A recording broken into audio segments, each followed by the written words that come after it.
Hello and welcome to the new series of Drishti IAS. I am Pooja Devedi, and today in this segment we are going to talk about the impact of war on crude oil. This topic is very important from the perspective of prelims and also from the perspective of GS Mains paper 2 and 3. So let's begin with the various topics that we are going to cover. See, you must be thinking why we are only talking about oil, because oil is the origin of inflation for India, for any country in the world, and it is interconnected. So although the impact of war will be on many things, but here we are going to talk about oil and coal, basically oil, but also about coal and everything. I will give you the data as well. Okay, so let's move on and talk about the news. Now, oil prices surges have been so daunting that it is a trouble for India. Why is it a trouble for India? What is the entire issue? We will cover that in detail. So, the current status of oil, if we talk about crude oil prices, they have surged well past $110 per barrel. This is the biggest takeaway here, that although we do not import a lot of oil from Russia, but the problem is that the oil prices, domestic oil prices, are interconnected with or are linked with international oil prices. So when they will be revised by the petroleum companies, Indian Oil Company, HPCL, BPCL, so that will have an impact. And since the last 118 days, record 118 days, the prices have not been revised because of electioneering. Okay, so you see, this is much more than what was there in 2014, August 2014, and average of $81.5 per barrel price of Indian basket of crude oil. This was there at the time of freezing of petrol and diesel prices in early November last year. So you can see it is going to cost the common people. It is going to cost a lot of companies which are dependent on it for raw material as well. 31 countries, they announced that they would release a total of 60 million barrel of crude oil from their strategic petroleum reserve, including the US. It did not work. It did not have any very significant impact. So OPEC plus countries are also denying to act. OPEC plus countries are denying to act because, of course, Russia is a huge part of OPEC plus countries, and this is something that everybody is exploiting right now. They do not want any sort of tension between the OPEC plus countries as well, whoever the members are, because eventually they all have to get this for a longer period of time. They all have to sit together on a table. So they said that war is creating all this, we cannot do anything. And gasoline prices are also rising. Natural gas is also rising. Okay, so this is an issue for it. Let's move forward and talk about one more important takeaway. Is because of the closing of the Bosphorus Strait, which is under Turkey. Bosphorus and Dardanelles are under Turkey's control, because Turkey is having a border, of course, with it. So because of that, the Black Sea is the only channel.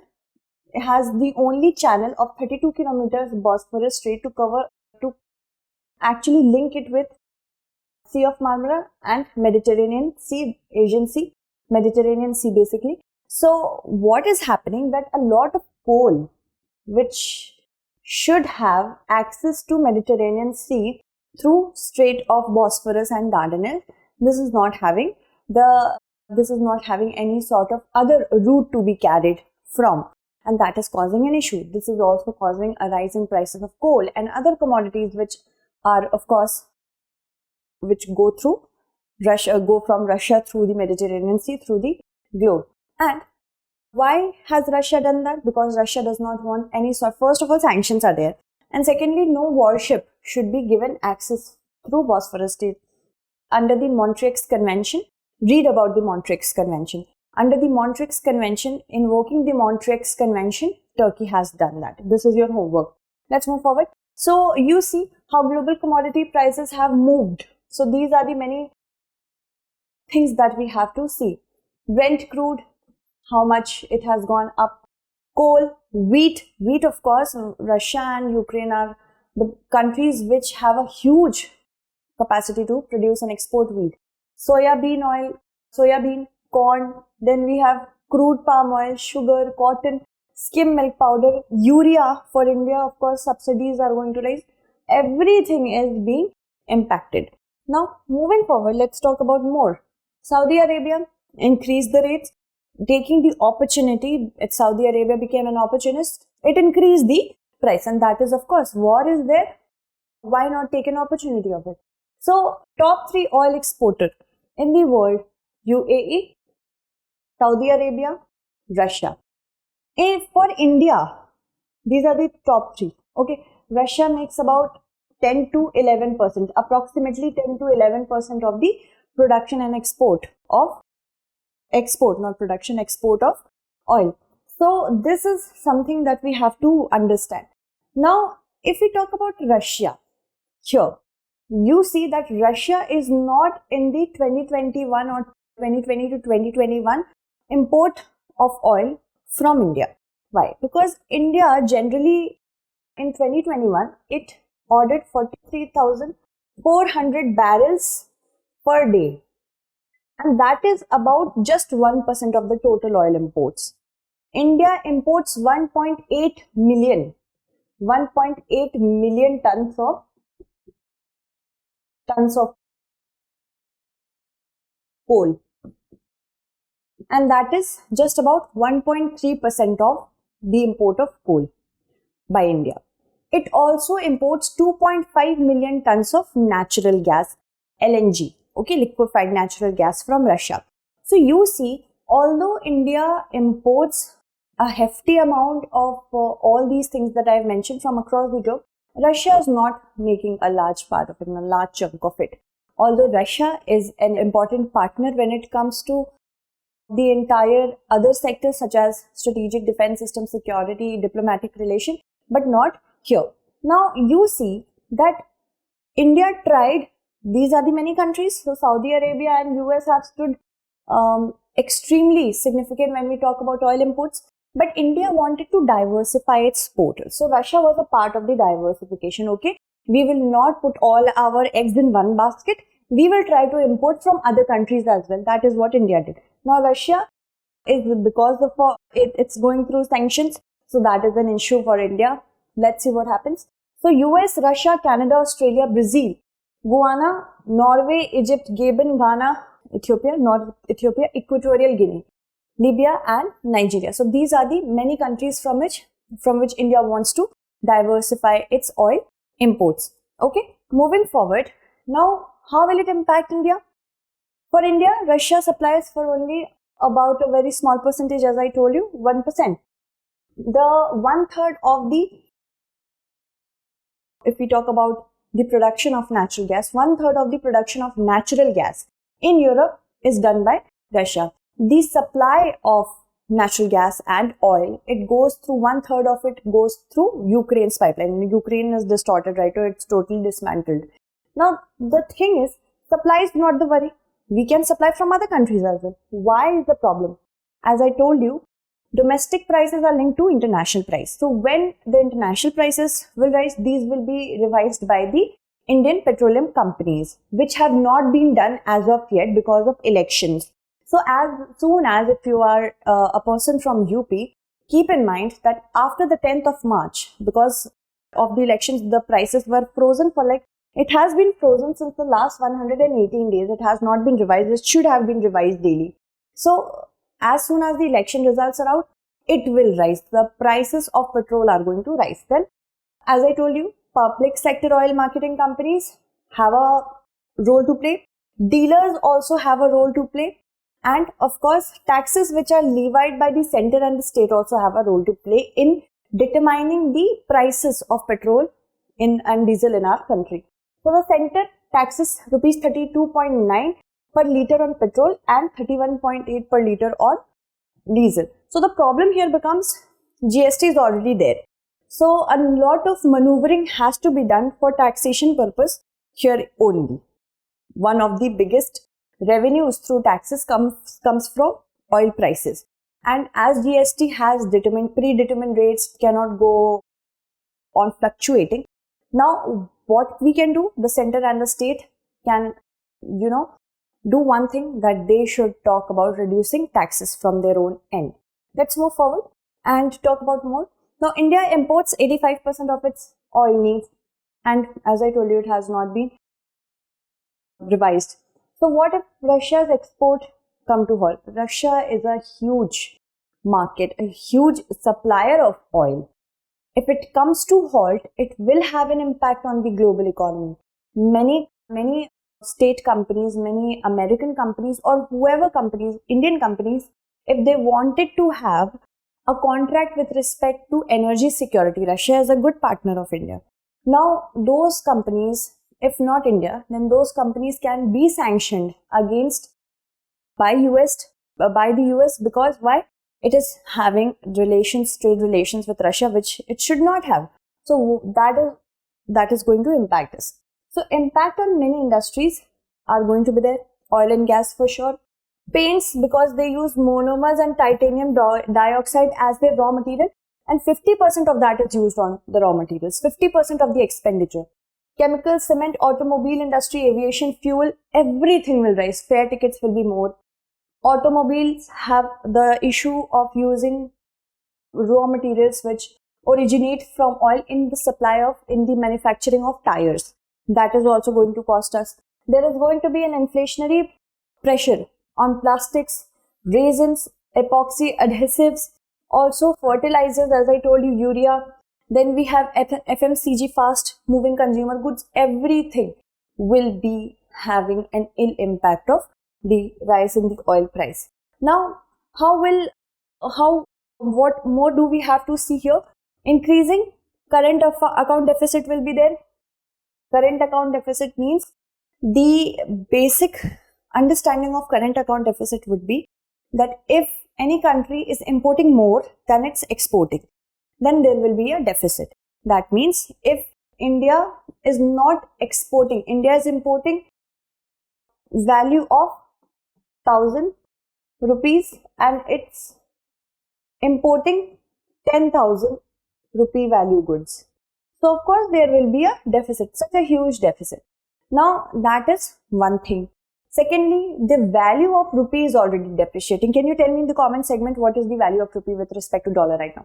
So that is also a problem, because what will happen, that the value of rupees will go such that it won't be able to purchase as much as it was doing earlier. So it will take a toll on the forex reserves as well. Then there will be impact on investment. When inflationary pressure is going to be there, it might create a bit impact. Now, I am a company. When I see, okay, this particular good is very, is very profitable because it has inflation on it. It is rising and the prices are rising.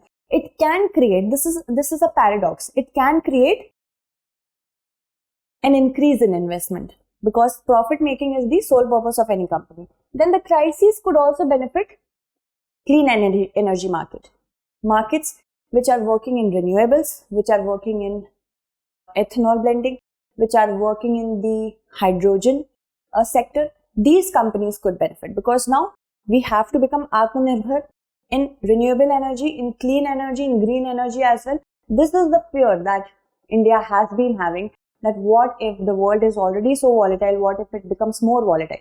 So this is something that we need to understand. There are positives to it as well. And if we talk about petroleum companies, their shares have gone up. You can see that as well. So what should India do? First of all, we can lower the excise duty and tax rate. So if we talk about tax rate could go from, in the budget, although we see that income tax did not rise, it was stagnant. Corporate tax came down. So what can India do? It can try to lower the excise duty on the goods. Excise duty is levied on the goods which are manufactured in the country. So it can do so. But will the government have enough space? Will its revenue be enough to meet the other things? Let's see, because corporate tax has already been coming down because of the budget. Then try to increase exports. If we are exporting more, that means we are earning foreign exchange. If we are importing more, we are getting rid of foreign exchange, and value of rupee is already depreciated. So we have to reduce imports and increase exports.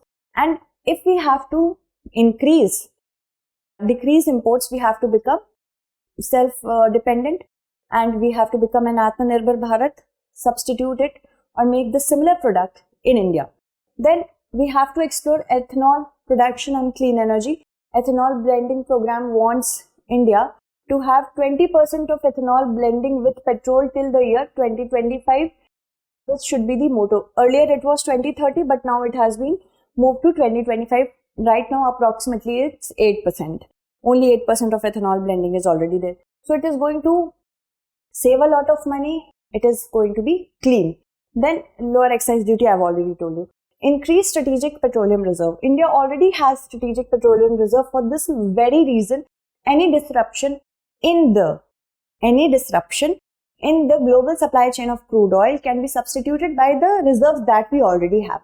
So India has it, strategic petroleum reserve 1, which has 5.33 metric ton of strategic crude oil, which is stored at, of course, Visakhapatnam in Andhra Pradesh, Bangalore in Karnataka, and Padur in Karnataka. Then we are also developing SPR2, which is going to be in Chandikol, Odisha, and again Padur. So that is 5.33 plus 6.5.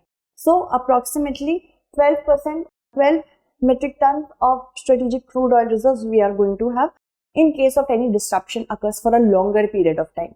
Let's move on and talk about our conclusion. Now, for us to reach an equilibrium, because we do not know the war is going to be going on forever or it is going to last for 10 more days, 1 more month, we don't know that. So new equilibrium will be needing that combination of a weaker rupee is there with higher rates. Value, if it is going down, it can become lucrative in short period of time. Higher rate should be there and judicial fiscal management should be there. So these are the things that we have to keep in mind to weather the storm. So as you see, this is not a very good picture that has been painted. So Asia could see hotter inflation and slower growth as oil price rise. So you can see the GDP, which is of whose a good amount is going to wiped away by inflation and current account would increase. For Philippines, as this is minus 0.1, inflation would be same as India. For China, you see China's how much it would cost for China, just 1.1%. So this is something that we have to see how much India can do in order to understand how South Asia is working through the same thing. Let's move on and talk about the question. Okay, although Russia is not in the top 3 oil exporters of India, yet there has been an impact on the oil price rise in India due to Russian-Ukraine war. Comment in 250 words. Okay, so that's it for today. Tomorrow we shall meet again with another segment. Until then, stay updated and thank you so much for watching.